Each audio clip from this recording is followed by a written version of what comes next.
ایک مسلمان پر بالخصوص بہت سارے حقوق ہیں جنہیں ادا کرنا ہے۔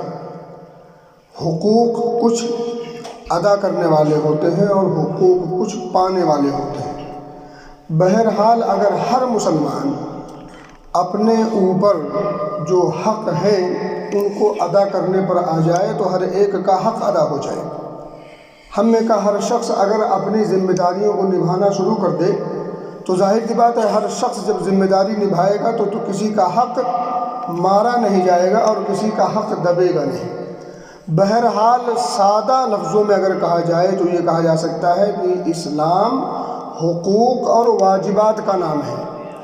میرے بھائی، میرے دوست، اللہ رب العزت کا حق ہم بندوں پر یہ سب سے زیادہ ہے اور سب سے زیادہ ضروری بھی ہے اور سب سے زیادہ اہم اور بنیادی بھی ہے۔ اللہ رب العزت کا کہ بہت سارے حقوق ہیں ہم انسانوں پر، بالخصوص ہم مسلمانوں پر۔ ان میں سے سب سے پہلا اور بنیادی حق، اور اگر یہ حق ادا ہو جائے تو دیگر حقوق کی ادائیگی بھی آسان ہو جائے، اور دیگر حقوق کی ادائیگی میں اگر کچھ کمی رہ جائے تو بھی اس زندگی کی بھی گاڑی پار ہو جائے اور آخرت کی نیا بھی پار ہو جائے۔ لیکن اگر اس بنیادی حق میں ہم پیچھے رہ گئے تو میرے بھائی، میرے دوست، یہ یاد رکھیں پھر ہم کہیں کے نہیں ہوں گے۔ دنیا بھی بگڑ جائے گی، آخرت بھی بگڑ جائے گی۔ پہلا بنیادی اہم اور ضروری حق کیا ہے، اس کو سمجھنے کے لیے قرآن مقدس کی مختلف آیات آپ کے سامنے رکھی جا سکتی ہیں اور آپ خود بھی پڑھ سکتے ہیں ترجمہ کے ساتھ۔ میں ایک دو آیات کا ترجمہ آپ کے سامنے رکھوں گا کہ اس سے پہلے میں آپ کے سامنے ایک واقعہ رکھ دوں۔ واقعہ حضرت معاذ بن جبل رضی اللہ تعالیٰ عنہ کا ہے۔ معاذ بن جبل رضی اللہ تعالیٰ عنہ بڑے معروف اور مشہور صحابی ہیں۔ ان کی اہمیت کا آپ اندازہ کریں کہ نبی پاک صلی اللہ علیہ وسلم انہیں اپنی خاص سفر پر بھی رکھا کرتے تھے۔ بیعت عقبہ ثانیہ میں یہ شریک تھے، اس کے بعد جب جب موقع آیا آپ کے ساتھ رہے۔ آپ صلی اللہ علیہ وسلم نے ایک موقع پر حضرت معاذ سے کہا تھا، معاذ اللہ کی قسم ہے مجھے تجھ سے محبت ہے۔ آپ اندازہ کریں معاذ کی شان، قسم کھائی نبی پاک صلی اللہ علیہ وسلم نے۔ آپ یوں بھی کہہ سکتے تھے سادہ انداز میں، لیکن کہا واللہ یا معاذ، اے معاذ اللہ کی قسم ہے انی لأحبک فی اللہ، میں تو تجھ سے اللہ کے لیے محبت کرتا ہوں، میرے دل میں تیرا مقام ہے۔ اور حضرت معاذ کی بڑی شان تھی، اور شان ہی تھی کہ ایک موقع پر آپ نے چند صحابہ کی بعض خصوصیات بتائیں تو انہی میں سے حضرت معاذ کی خصوصیت یہ بتائی کہ وَأَعْلَمُهُمْ بِالْحَلَالِ وَالْحَرَامِ مُعَاذٌ، تم میں سے جو یہ معاذ ہے نا، انہیں سب سے زیادہ علم ہے حلال و حرام کا۔ نبی اکرم صلی اللہ علیہ وسلم نے جب فتح مکہ کیا، فتح مکہ کے بعد معاذ بن جبل نے مدینہ چھوڑ کر مکہ میں رہائش اختیار کر لی، وہیں رہنے لگے۔ کس لیے رہنے لگے تھے؟ تاکہ وہاں کے لوگوں کو اسلام سکھائیں، تاکہ وہاں کے لوگوں کو اسلامی تعلیمات دیں اور ان کے اندر اسلام کو راسخ کریں، اسلام کے مسائل اور احکام بیان کریں۔ وہاں اسلام سکھانے کے لیے وہی رک گئے۔ یہی معاذ بن جبل ہیں رضی اللہ تعالیٰ عنہ، جنہیں اللہ کے رسول صلی اللہ علیہ وسلم نے یمن بھیجا تھا۔ تو معاذ کی شان اور فضیلت اپنی جگہ پر ہے۔ اس واقعے کے اندر بھی حضرت معاذ بن جبل رضی اللہ تعالیٰ عنہ کی شان بڑی کھل کے سامنے آتی ہے۔ وہ کہتے ہیں، ذرا غور کریں، کہتے ہیں کہ کنت ردف النبی صلی اللہ علیہ وسلم علی حمار یقال له عفیر، کہتے ہیں کہ ایک مرتبہ میں نبی اکرم صلی اللہ علیہ وسلم کے ساتھ سفر پر موجود تھا۔ سفر میں آپ کس چیز پر سفر کر رہے تھے؟ علی حمار، ایک گدھے پر، گدھے کی سواری ہے اور نبی اکرم صلی اللہ علیہ وسلم خود آپ سوار ہیں۔ سوچیں شان نبی اکرم صلی اللہ علیہ وسلم کی اور مقام اللہ رب العزت کی نگاہ میں اور اللہ کے بندوں کی نگاہ میں جو ہے وہ تو آپ جانتے ہیں، لیکن سواری آپ دیکھیں اس وقت کی سب سے کم تر سواری، اونٹ، گھوڑے اور گدھے، یہی سب سواریاں تھیں۔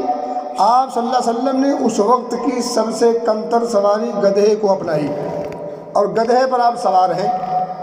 آج ہمیں چھوٹی سواریوں پر بیٹھتے ہوئے شرم لگتی ہے، نبی اکرم صلی اللہ علیہ وسلم جیسی عظیم شخصیت گدھے کی سواری کر رہی ہے، اور پیچھے کون بیٹھے ہیں؟ حضرت معاذ بن جبل۔ کہتے ہیں کنت ردف النبی صلی اللہ علیہ وسلم علی حمار، حمار کی سواری ہے، نبی اکرم صلی اللہ علیہ وسلم آگے ہیں، ڈرائیو کر رہے ہیں، اور پیچھے میں بیٹھا ہوا ہوں۔ اور ایک روایت میں وہ کہتے ہیں کہ میرے اور نبی پاک کے بیچ میں صرف وہ رحل جو ہوتی ہے، وہ صرف بیچ میں فاصلہ ہے جس پہ ٹیک لگایا جاتا ہے، اس کے علاوہ بیچ میں کوئی فاصلہ نہیں ہے، یعنی بہت قریب تھے۔ وہ بتانا چاہتے کہ میں نبی پاک سے کتنا قریب ہو کے بیٹھا ہوا تھا۔ اس موقع پر نبی اکرم صلی اللہ علیہ وسلم نے دیگر روایت کے حساب سے ہے کہ آپ نے معاذ کو متوجہ کیا، متوجہ کرتے ہوئے کہا کہ یا معاذ، جیسے ہی کان میں آواز آئی یا معاذ کی، کہا لبیک یا رسول اللہ و صادق، اللہ کے رسول صلی اللہ علیہ وسلم میں حاضر ہوں، یہ میری خوش بختی ہے۔ کچھ دیر کے بعد ثم سار ساعہ، پھر چند لمحے آپ خاموش ہو گئے، پھر کچھ دیر کے بعد کہا یا معاذ، پھر انہوں نے جھٹ سے کہا لبیک رسول اللہ و صادق، پھر آپ خاموش ہو گئے۔ کچھ لمحے کے بعد آپ نے پھر تیسری بار کہا، اور اس کے بعد نبی اکرم صلی اللہ علیہ وسلم نے حضرت معاذ سے سوال کیا حل تدری حق اللہ علی العباد،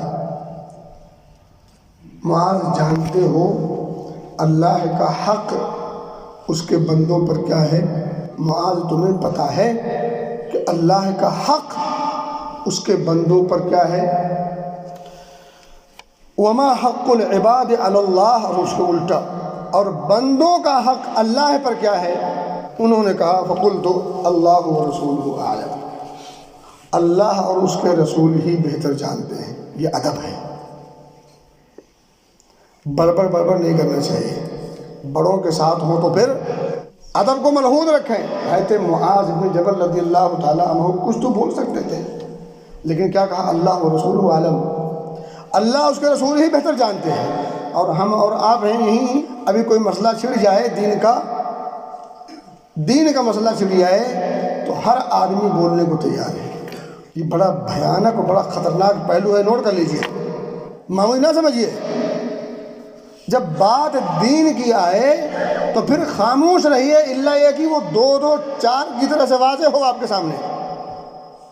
جب تک پختہ علم نہ ہو اس بارے میں تب تک زبان نہ کھولیے۔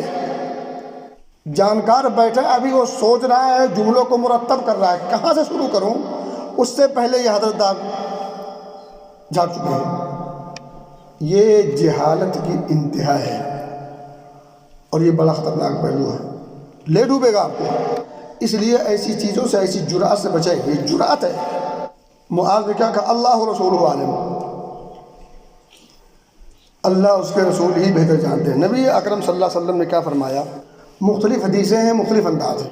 آپ نے فرمایا فَإِنَّ حَقَّ اللَّهِ عَلَى الْعِبَادِ أَن يَعْبُدُوهُ وَلَا يُشْرِكُوا بِهِ شَيْئًا، ایک بندے کی ذمہ داری ہے کہ وہ صرف اللہ کی عبادت کرے۔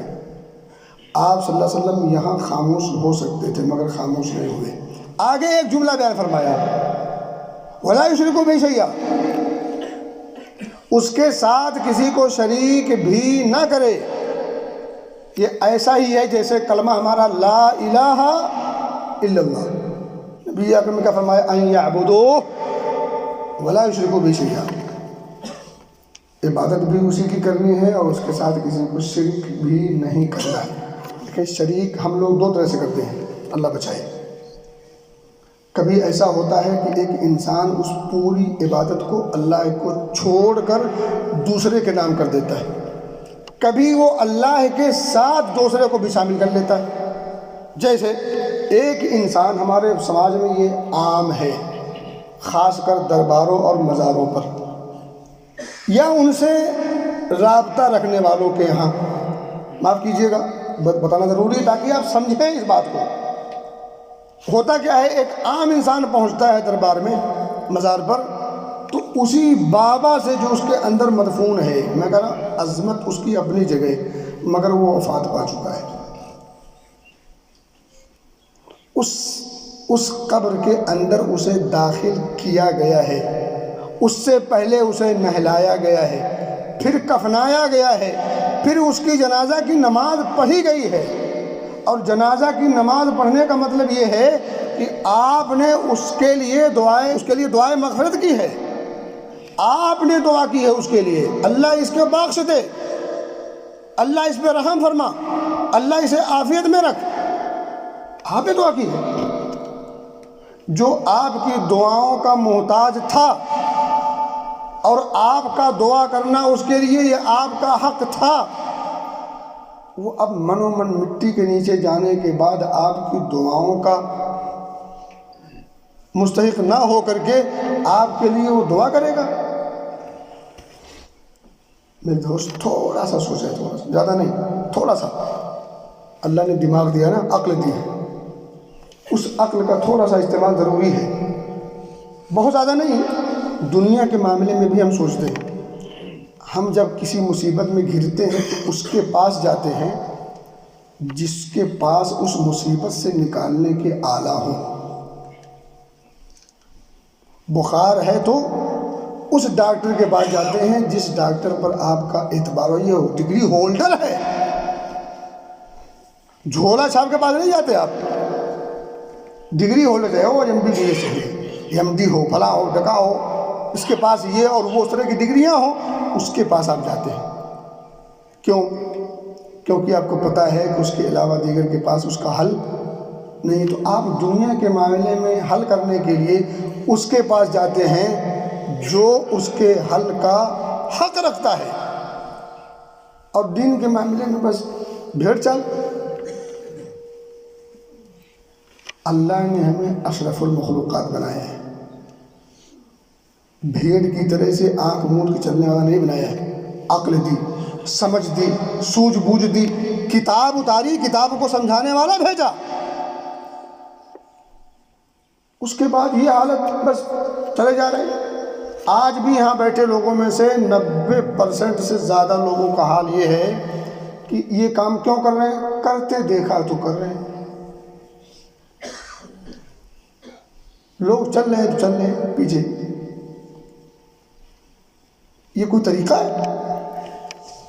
لوگ چل رہے ہیں، ہم بھی چل رہے ہیں، پتہ نہیں ہے کیوں کر رہے ہیں، یہ پتہ نہیں کیا کیسے کرنا ہے، بس لوگ کر رہے ہیں۔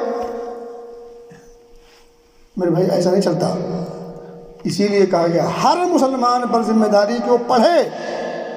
یہ کس نے کہا؟